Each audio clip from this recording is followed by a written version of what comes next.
Episode 3, and we're actually going to finally talk about why Black Sabbath is so important.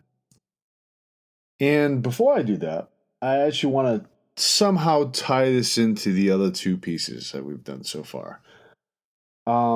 There's a level of control. Like, the crux of what I was trying to get at in the last episode was that I wanted you to be aware that you have the power to select and make decisions in your life that influence your life, right? I may have pointed out some possible design flaws and nefarious natures to how things are dished out financially. And what's interesting is the more people I talk to about that episode, the more I realize that I should do follow-up episodes. A young man decided to suggest to me, he's like, hey, you should probably have like an accountant or somebody that is well educated and would know the nomenclature to the subject matter. He's like, I don't doubt what you're saying, because the more you think about it, the more you realize this is a thing. I said, yeah, and that's pretty much how I approach things. There's a word when you have a tendency to assess ideas or see patterns, and sometimes I give them names, and it's not the appropriate name, but at least fits the description of what I'm trying to explain. And sometimes, and again, this is a thing, sometimes words exist in one discipline that mean the same thing in another, that don't mean the same thing in another discipline. So you will have the concept of elope, right? Is, to run away and get married, right?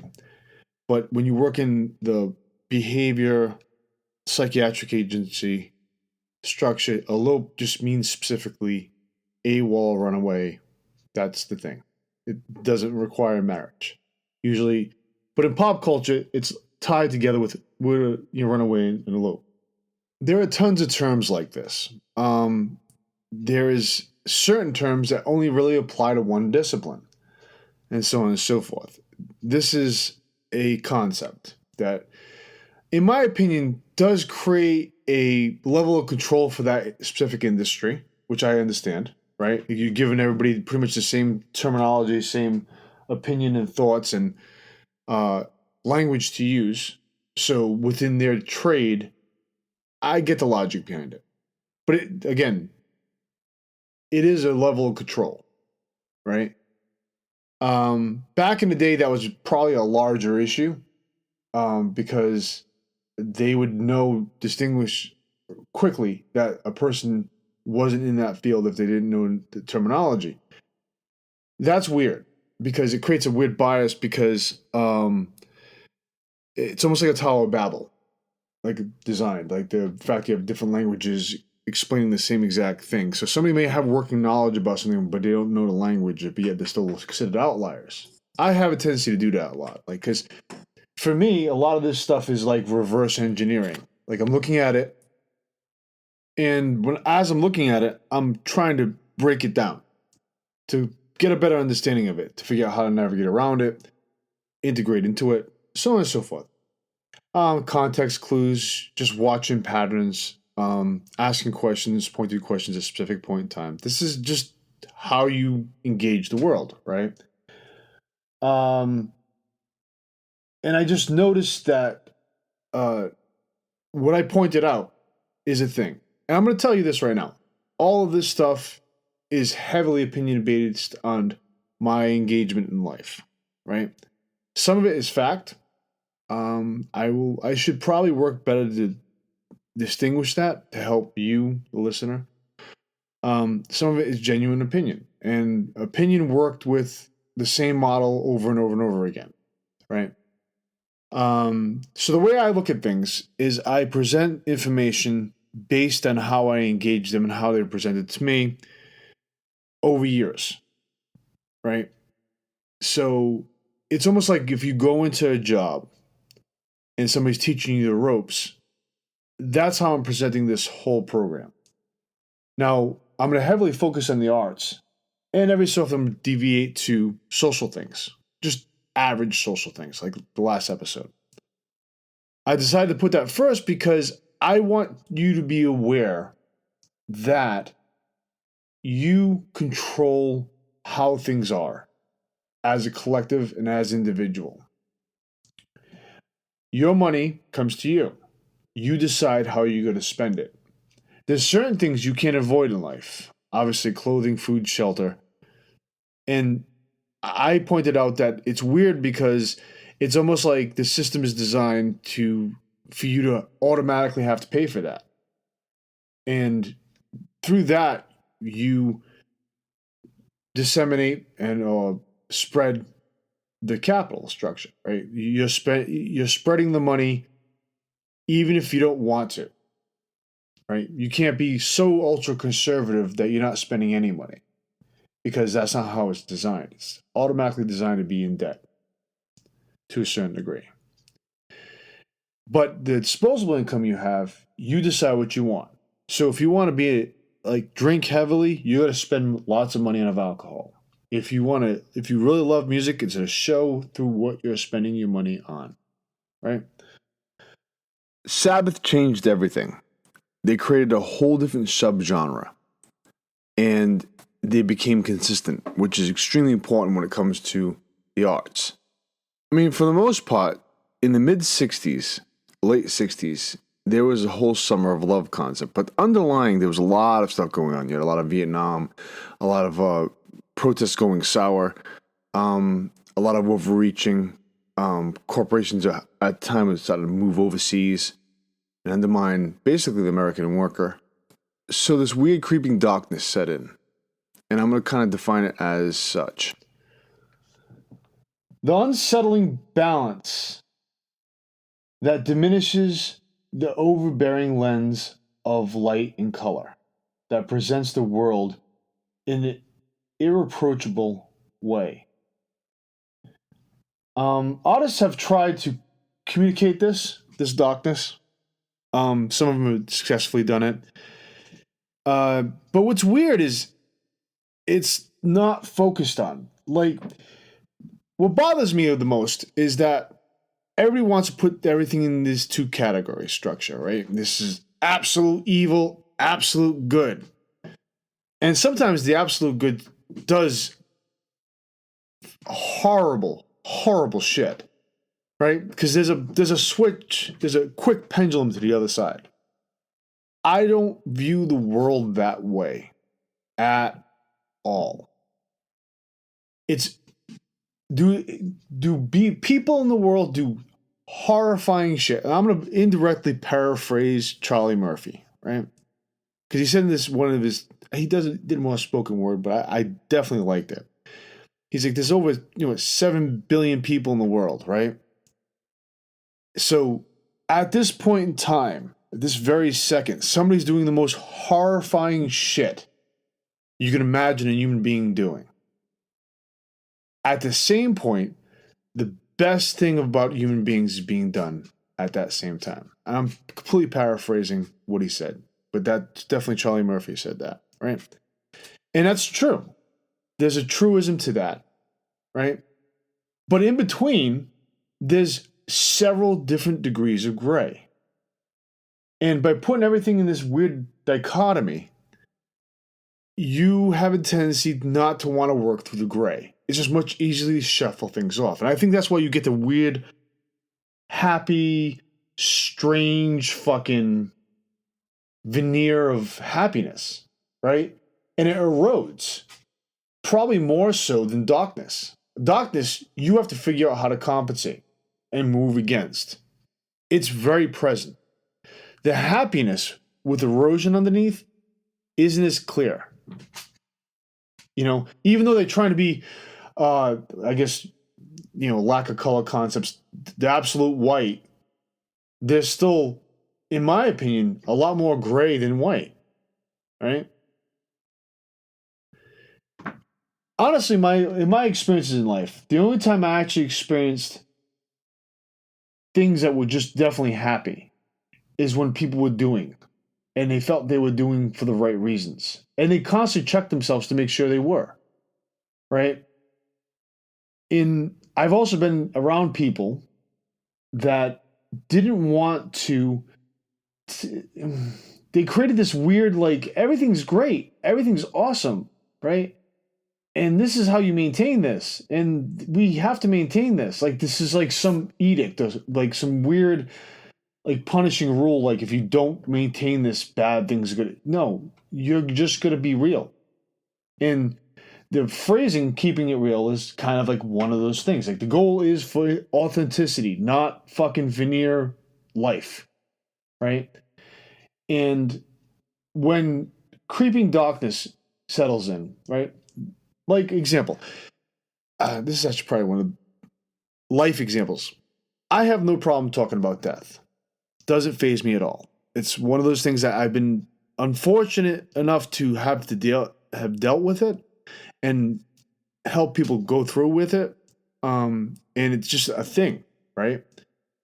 I don't accept it as a finality, right? This is not something that's like, oh, well, that's just standard, right? I don't write it off. Death is a hard thing, right? And it can be death ranging from a concept or a movement or people, right? Everyday people, your mom, dad, sister, brother, grandfather, friend. It doesn't sit well when it's definitely people when they're younger, way before their time. And in your mind, you're like, this is horrifying, right? But that subject matter, bringing that up and wanting to talk about that and talking about life and like what one does in those situations disrupts that veneer, right? You're bringing in a topic that will honestly turn people off really fucking quick. Even more so when I was younger. Now it's kind of like, I'm not sure if it's because of the rise of atheists in our culture or just the way we talk about and process things. It's gotten a little better. Like, you can actually talk about funeral rites and all that stuff. And that's the thing. And in my opinion, that's a real reality. That's something that's going to happen that you can't avoid, right? You can be prepared for it as best as possible. Like, when it comes to like policies and procedures and all that, but you're not going to be prepared for it emotionally, right? And I don't mind talking about that either. Right? I mean, I've had, again, really close people to me die, right? But the idea, the notion itself is a form of creeping darkness. It shows up and lingers, right? And in my opinion, that darkness needs to be processed. You don't bury it, right? You talk about it, right? You can hire a therapist to talk about it, or you can talk about it if you have really solid friends. That, what I just said, is probably a subject I should address at some point in time. Friendships. Because I think the lack of having those type of relationships in our culture now, in the 2024, is a big issue. It doesn't seem to me that those relationships exist anymore as much. But my ass is also old, so you have to take into consideration that. So I'm going to address the dichotomy. One piece of artwork that I definitely like.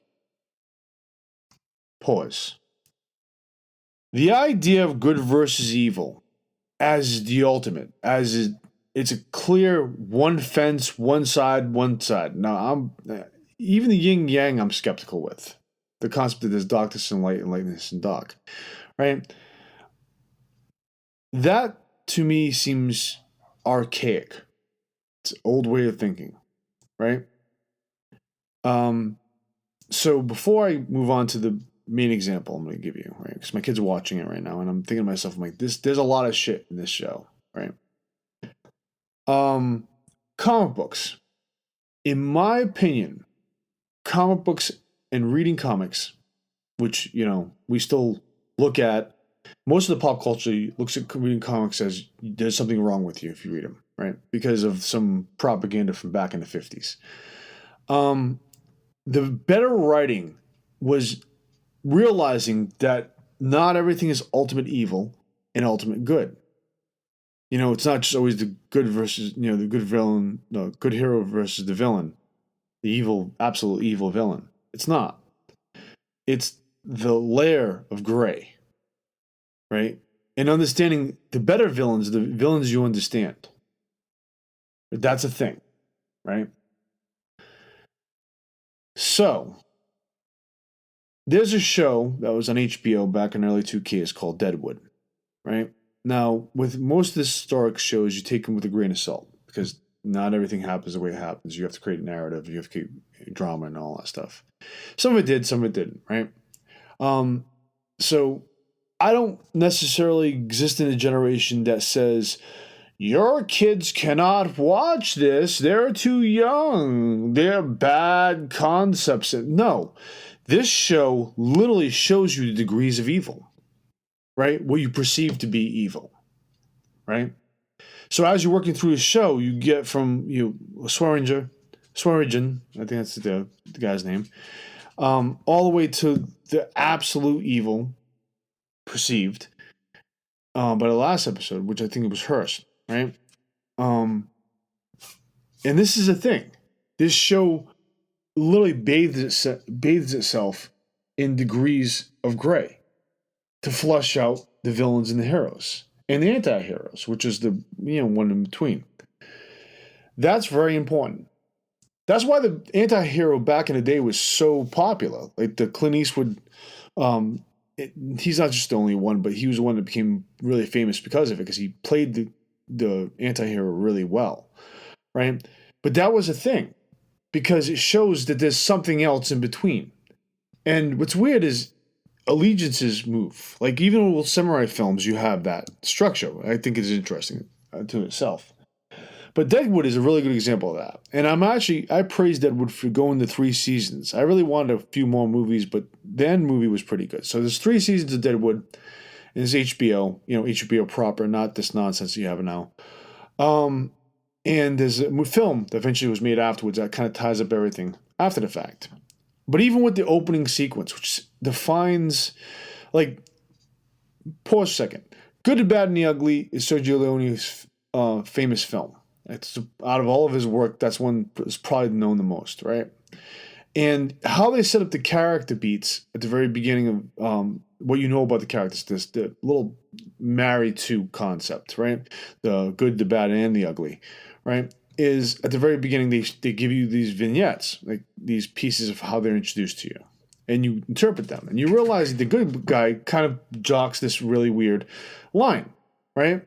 It's not as good as you think it is, right? And Deadwood does such a great fashion in how it sets up his Bullock at the very beginning. So my son is watching this, and I'm thinking to myself, I'm like, a lot of people would be really upset. Oh, I can't believe you exposed my kid to the. No, this is how, at a fundamental root, how hard life works, right? Because as the show goes on, they marry to the place. They become, a state and so on and so forth. They get out of the territory piece, and they're building society. Ultimately, what the show does, it navigates through gray. And for a child or adolescent, especially an adolescent, you kind of want to understand how that works. I mean, what's weird about literature, films, the arts, is it shows you, gives you the feel, right? Without the experience. So indirectly, you're gaining some level of wisdom.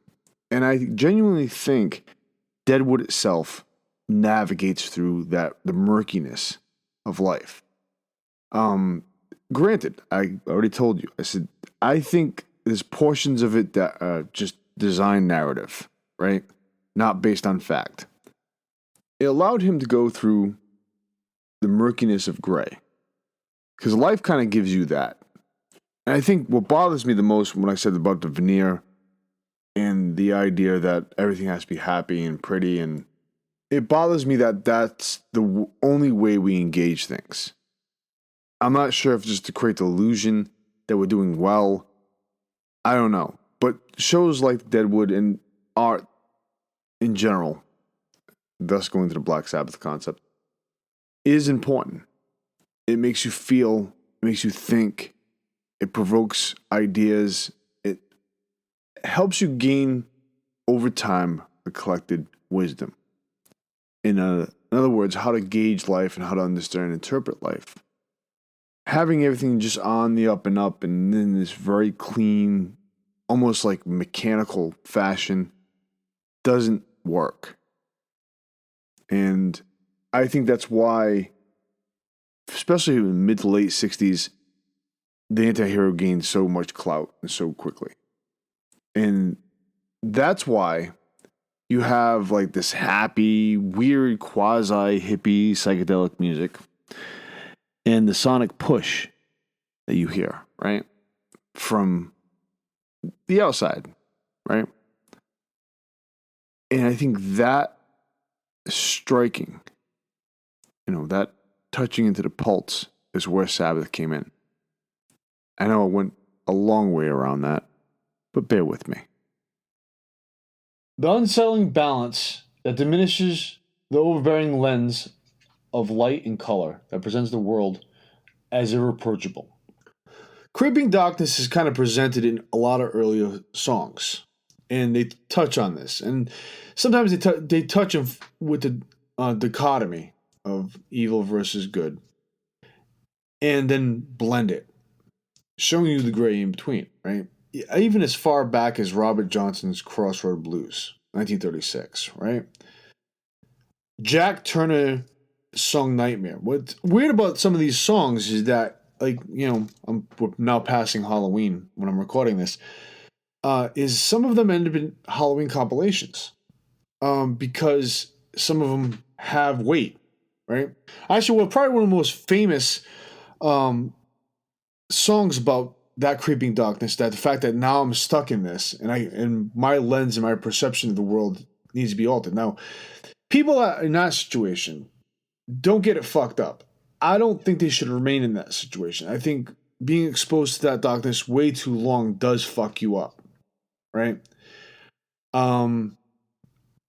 I've worked probably about 112 hours in a work week. There's 168 hours in a week, right? But you do what you need to do sometimes, right? And I needed to do that. And I did it for quite some time on and off, from 96 to 112 hours a week. And that does affect the way you perceive the world, right? Because you're seeing the happiness of the things that you cannot engage in at all. You see the fun or the interesting things you would like to do that you can't necessarily do, right? And over a prolonged period of time, that does affect you, right? Actually, anything over a prolonged period of time affects you, but that definitely does, right? So, actually, probably the best example of the creeping darkness would be also in the movie Barbie. It just came out, last summer? And, death, the idea of death enters her head. And she shares that. But that's a thing, right? But they didn't want to, no, let's not talk about that, right?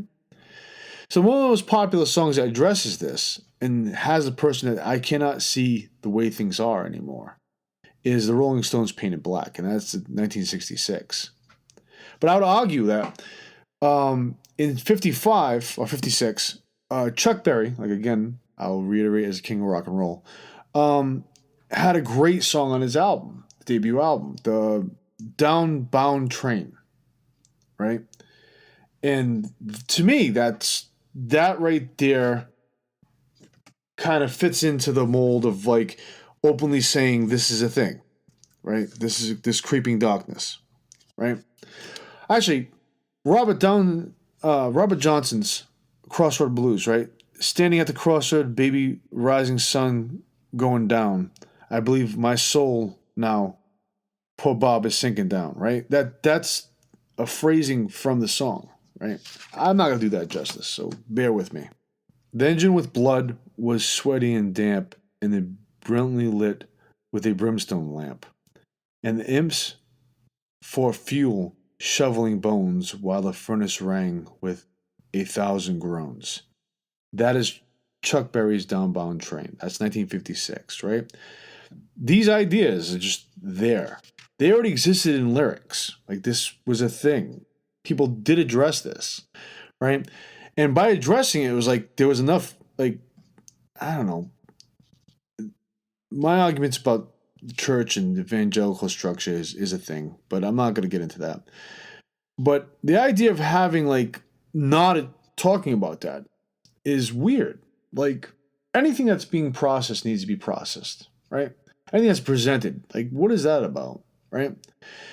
And you need to formulate a working opinion. And what I mean, the key word, key phrasing is working opinion, right? I have a lot of them, right? And you should. And you should always challenge in your own opinions, right? Even if you get facts, always do that. Present the facts. And also analyze the facts, because not all the time are facts. Sometimes it's interesting articulation of language that is presented as fact because it's somewhat based in facts, but don't make it so. Because you go further back, you realize this is a little gray. Not necessarily light gray, but, charcoal gray. One of the actual Beatles songs, and in my arguments about the Beatles, I think they present really well in a song called Help. Rubber Soul is the turning album for the Beatles. Like when people talk to people that are really enthusiastic about the Beatles. But I think Help really kind of like defined that movement, right? Because it was becoming aware of like somberness, like sadness. From that point on, their music kind of reflects a different direction. It's not simply "I want to hold your hand" or "twist and shout" anymore, right? And that song was released in '65. I do believe it was a soundtrack piece. And then you have "Painted Black" by the Rolling Stones. No more will my green sea go to a deeper blue. I could not foresee this thing happening to you. The famous line, I see a red door and I want to paint it black. No colors anymore. I want it. Two children black? Is that what the lyric is?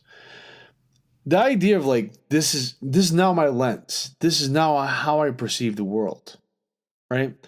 And it's during that era of like people coming back from Vietnam and so on and so forth.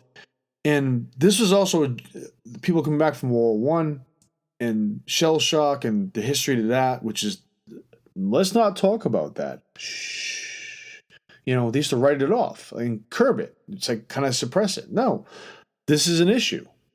Let's talk about this, right?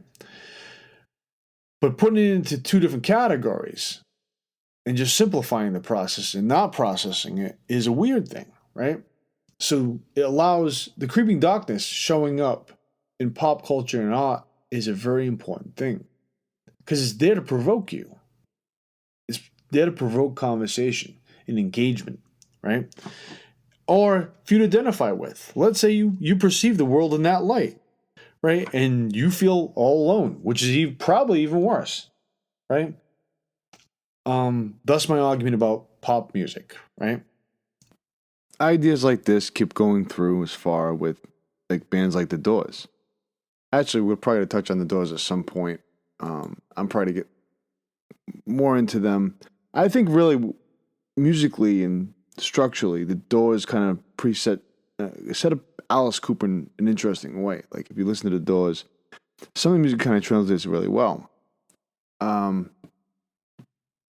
Alice is a little harder when it comes to the music and go more into the horror theatrics. Morrison and Manzarek seem to just ride that line. I always thought that was interesting. Revisiting The Doors is more or less the concept of like thinking about the songs like The End, which didn't get a lot of radio play. But when you go to the albums, you kind of have a tendency to appreciate them. There's many albums like that. So typically, like you have music directors and people like selecting tracks and so on and so forth. Unless you bought the albums, you didn't know sometimes the song existed, right? Like, did you know Downbound Train existed? Great song. I'm telling you, it's a brilliantly clever song, right? But you know Maybelline exists, right? Because you've heard it in thousands of movies, right? So that's the thing. The end became part of the larger culture, but it was more or less after a certain point. Actually, I want to say even in Apocalypse Now, it doesn't have that whole breakdown piece. It's minus that, even though it's on the soundtrack, right? So the precedents. So enough about Creeping Death. The precedents prior to that for sound, for the sonic, bombastic, aggressive sound, was in various different arrangements, right? But it wasn't. Again, this was sparsely done. This wasn't a thing consistently presented, right? So you have garage rock, and underground rock. So you have like bands like the Novus.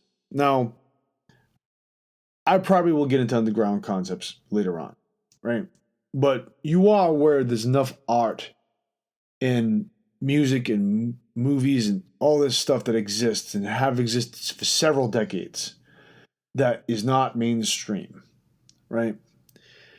And I know Generation Z and some millennials are not fully aware of this stuff because when you have conversations with them, they realize they don't know this is a thing, right? That's why it exists, to talk about this stuff, right? But it is. So it even exists further back. Like rock was an underground thing at one point in time, right? So one of the early examples I can think of the sonic aggression for especially for its time was the Novus Crusher, right? That guy's literally just being, even though he's imitating a wrestler, he's still just the gnarly vocals in that song are brilliant, right? They, eventually, years later, the Cramps do a really good cover of it. But honestly, the first one is really good. So the Cramps met the original in their cover song. So that's why it's still celebrated till today. Cream in 67, Disraeli Gears. That had a major influence by Jimi Hendrix. Jimi Hendrix at the time was in England. So the ability to push the guitar sound and distortion and whatnot was there. It shows up on that album. Hendrix does this like willy-nilly. His skill set to just get what sound and what style he can out of his guitar. Like I have a mastery of playing guitar, so now I'm going to bend that to whatever will and whatever sounds I can utter from this and put it into a composition, right? And his existence in England, because obviously we didn't accept him in America, you know, all race issue and whatnot. I mean, the best thing about it is he got a good backup band, but he did influence things heavily from that point on, right? He went to England, and we still going through the British invasion, to the changeover from the British invasion, like because there is a difference between the early British invasion when they cleaned them up and combed them up, gave them suits, versus the mid to late 60s, right? When the stuff got really interesting. Because America was not sitting passively by. They would definitely, again, we produced the Doors and a lot of other bands. So they literally matched that ability. And this kept going, okay? The Stooges existed in the 60s. The Stooges, Iggy Pop is the godfather of punk rock. But to a certain degree, the Stooges weren't they existed, but they were in the margins to a certain degree. It's fucking sad, right? So we have to export our really cool shit to other countries in order for it to come back to us and go, oh, yeah, this is cool. That seemed to be the structure, right? So Hendrix changed everything, in my opinion. His presence in the 3 albums and even the Band of Gypsies changed everything. But Hendrix didn't offer the thing Black Sabbath offered. Another example of this would be Blue Cheer Summertime Blues. Their cover of Eddie Cochran's, they do a cover of Summertime Blues. And this thing is awesome. Like it's just straight heavy. Like the Who did a cover at the time, and the Who's is pretty good. But in contrast, because they released around the same time, like maybe within a year and a half of each other. But Blue Cheer's cover is that precedence, that sonic sound channeled, that chaos channeled really well into a standard early rock song. It kind of defines rock, the first wave of rock being splintered. This is definitely going to be the second wave, right? And usually you see that with waves. They'll pay homage and nods to older structure, right? Same thing with ska, same thing with punk rock, so on and so forth, right? A song that was actually somebody brought up in one of the things I covered was that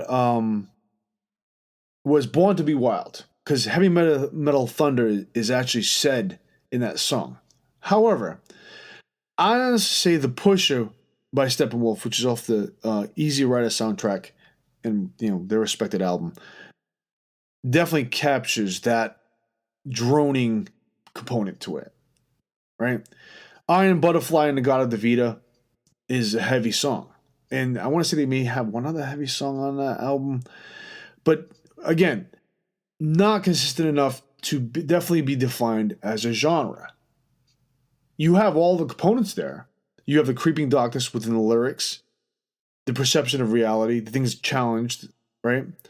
But you don't necessarily have it all together under one umbrella. Now, arguably, you could probably say, well, the Doors were definitely flirting with that idea. However, the way I look at the Doors is not the same way traditional people.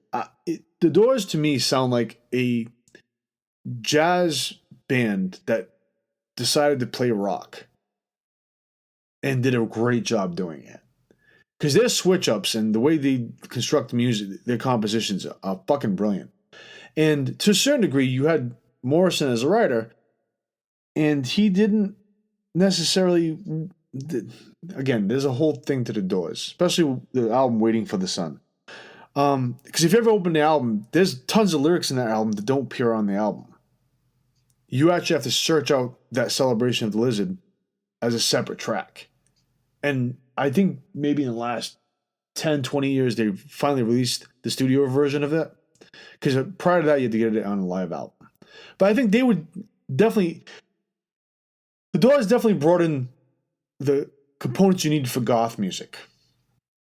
And yeah, it's really weird. If you listen to what they're presenting, there's definitely a lot of that there. So they definitely kind of embrace the darkness. So what happens is you have the Stooges that exist.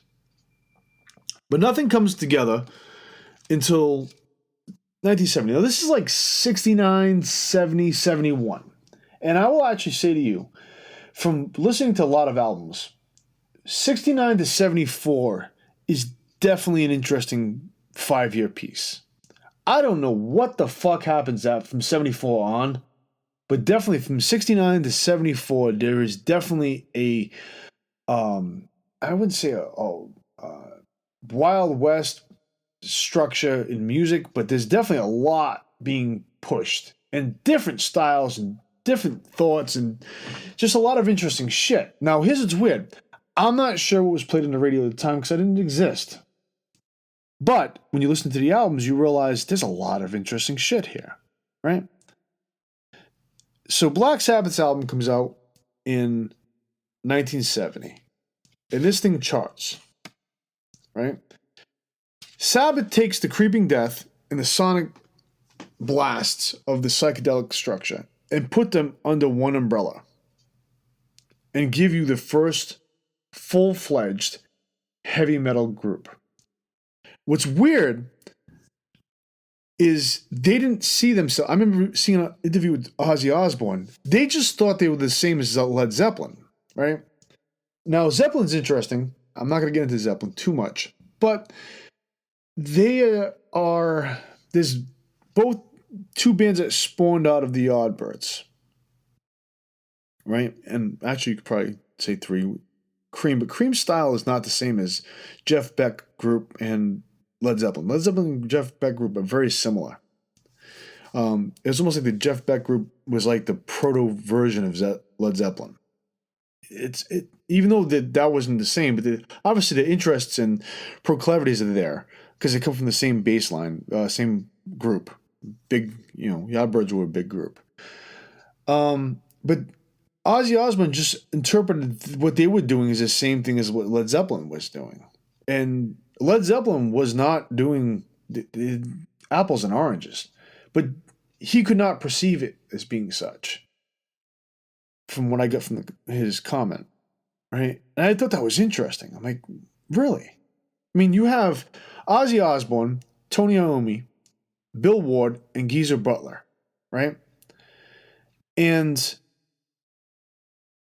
this alchemy amongst these artists, because that's what they are, right? They're interpreting things and presenting, processing them, and releasing them, right? You can give them a scale from 1 to 10, how great they are, and put an academic approach towards it. But realistically, they're artists. Ozzy Osbourne's voice is very, very fucking distinct, right? And I appreciate it because it sounds the way it does, right? This band's alchemy is very clear and becomes a precedent to a certain degree, right? They are the first heavy metal group, and it took them a while to identify that. And what they do as the first metal group, which ends up inspiring generations, is because they got so popular so quickly and sold as much albums and everything, they make them a top 10 in 1970. In 1970, during the middle of a fucking flower power fucking weird, because it's not necessarily yippie, but it's definitely hippie culture. Like everything's great, the forest nature and all this. And these people are talking about some dark shit, right? Or challenging the people that want to put us into the war machine, right? Paranoid, right? The idea of just being depressed and being afflicted, that creeping darkness. That is the standard in their music. From that point on, this band changes pop culture, right? And the ripple, it's interesting because this period of time, there is a switch off. Because you have Alice Cooper, and I would even say Alice Cooper is heavy metal. Not to say there's no heaviness to Alice. There is. But like I said, I find it interesting because it kind of transfers what the Doors were doing to a certain degree. And he elevates the art. Especially the group, which is from the very beginning up until I think Teenage Lament was Muscle Love. That's the name of the album.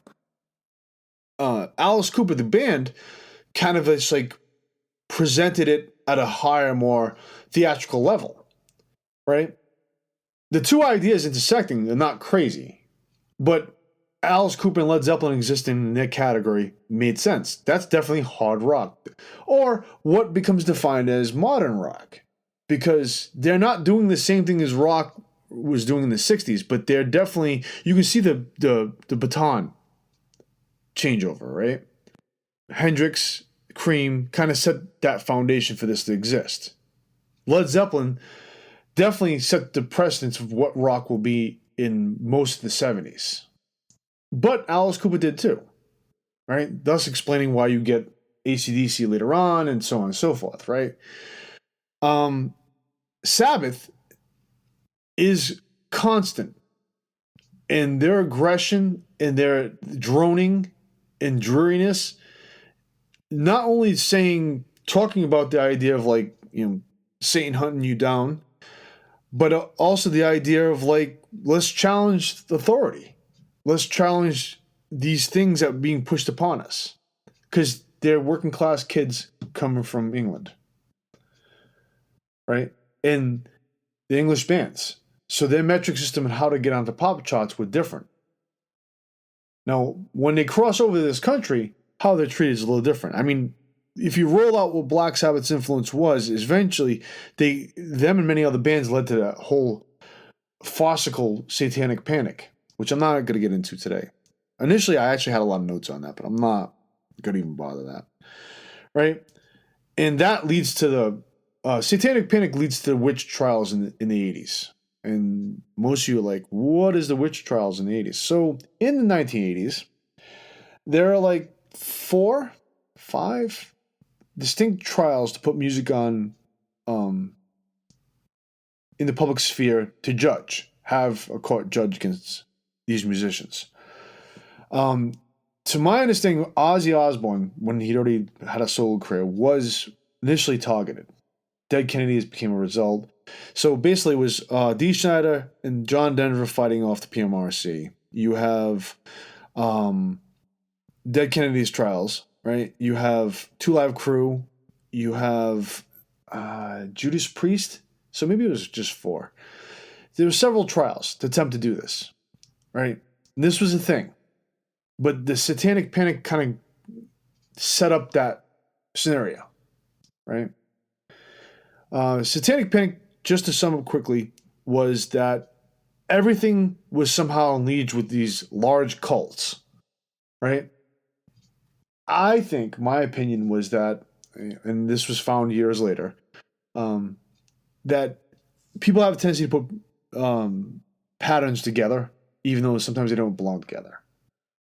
And when push came to shove and they were really digging through, they realized this is not as big, this is not connected, this is not as broad and as rampant as one might think this is. So this was the thing, right? Consistency with the introduction of heavy metal was important. And unlike most artists prior to that, they would hit that note, Sonic Blast, Creeping Darkness, but they wouldn't maintain it. That wouldn't be their whole catalog, right? Sabbath does this for 6 albums straight. Really, really, really well, right? Not only establishing a genre, a subgenre of rock and roll, but also like cementing the foundation for it, right? Now, I'm going to sidebar here. Consistency is very important in your life and in establishing things, okay? Because it is fundamentally a building block of life. In order for things to work a certain way, you have to be consistent, right? Even including your body. Like you don't shit enough, you might have colon problems there, pal.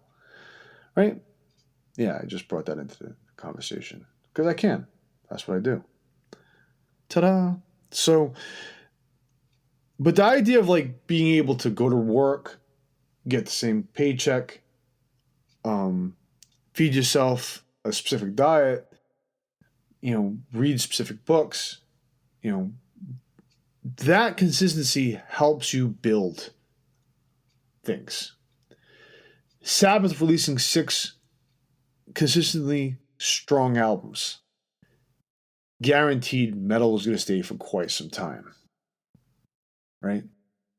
And oddly enough, the subject matter inspired, helped fuel what later became punk rock and darkwave, right? The goth connection, right? Those all exist because of Sabbath. Probably more so. There's a lot of attributes to them if you read a lot of these music books. The building blocks in society allows for artists to keep going. So why I presented Vote Your Dollar as a second episode rather than the third episode, which is originally the design, is that if you want these artists to keep going, you have to give them consistent feedback and money and attendance, right? You are the vehicle that helps them. I know it sounds cheesy when these bands say, oh, well, our fans are great. Their careers, all artists' careers, shit, all politicians' careers are based off their individual customers. I will actually won't even say fans, customers, right? It's no different from Corner Store. This allows the individual artist to thrive, right? At this point, I'm gonna have a note talk about corporate aspects of things, but I'm not going to talk about that because that's like a subject for probably a later episode. So, metal gives you the consistent droning sonic aggression that is required. So, when you think about the cheesiest, happiest song, right, as an earworm, throw on Black Sabbath. Because what happens is it helps you like combat that weird, like this song's talking about fucking nothing, right?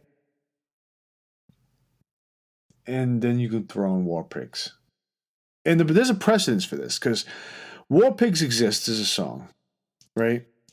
And it's funny because that song exists, and I'm telling you, striking when the iron's hot is very important. They did so because years earlier, Bob Dylan had this song called "Masters of War," and actually, a few people have said I give out homework. If you really wanted to check out the compare and contrast between these two songs, I would do so because they're talking about the military-industrial complex, right? It's sharp criticism of it, right? And Dylan's song "Masters of War" exists on a previous album. Like it's one of the first, actually, again, first 10 Dylan albums, extremely important. He's I'm going to be focusing on Bob Dylan in a few episodes from now. But they kind of emulate. But the difference between Masters of War and War Pigs is War Pigs has just the hook and the song itself commands attention. Not saying Dylan's doesn't, but Dylan's did not get played as much on the radio, especially at the time it came out. Black Sabbath not only created a whole subgenre, but that song was able to linger in pop culture sphere. It still plays on the radio till today, right? There's a handful of Black Sabbath. Like one of the few Black Sabbath songs you won't hear on the radio typically is like "Children of the Grave." Like that's not a standard, song you would hear. But it's a known song. War Pigs still gets played on the radio till today. So presenting truth, commentary, and the darkness that was needed in order to counterbalance any veneer in our culture. And what's weird about this creeping darkness is all it really is requiring you to do is to talk about it, right? How many times have you been around people that just don't want to talk about that shit? Those people scare me because when shit goes sideways, they're not mentally prepared for that possibility, right? Look at our culture right now. We kind of need to be. So sometimes the subject matter, even though people try to avoid it, at this point in time, it was even worse, right? You can, honestly, I want to say Gen X definitely pushed that envelope a lot harder. As an Xer myself, I addressed the bullshit that my parents pushed upon me.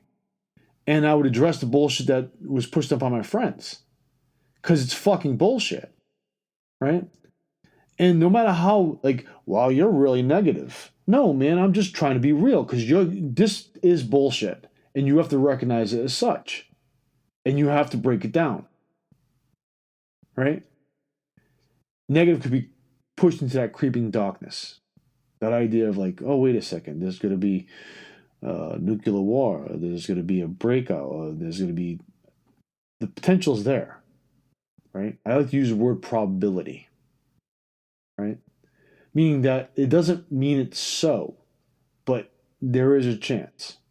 With establishing Black Sabbath and why they become so important is not only are they just obviously foundation for heavy metal and other bands, other subgenres to follow, and the alchemy they had as brilliant musicians. I think that's what everybody wanted me, go through their catalog and talk about their songs. I'm not going to do that. This is not what this is about. Their existence allows that in our culture. They came up and existed. No matter how dysfunctional they became later on, their existence allows precedence for us to build upon. They became the building block for other great art. And that's why they're fucking important. And you have to understand that.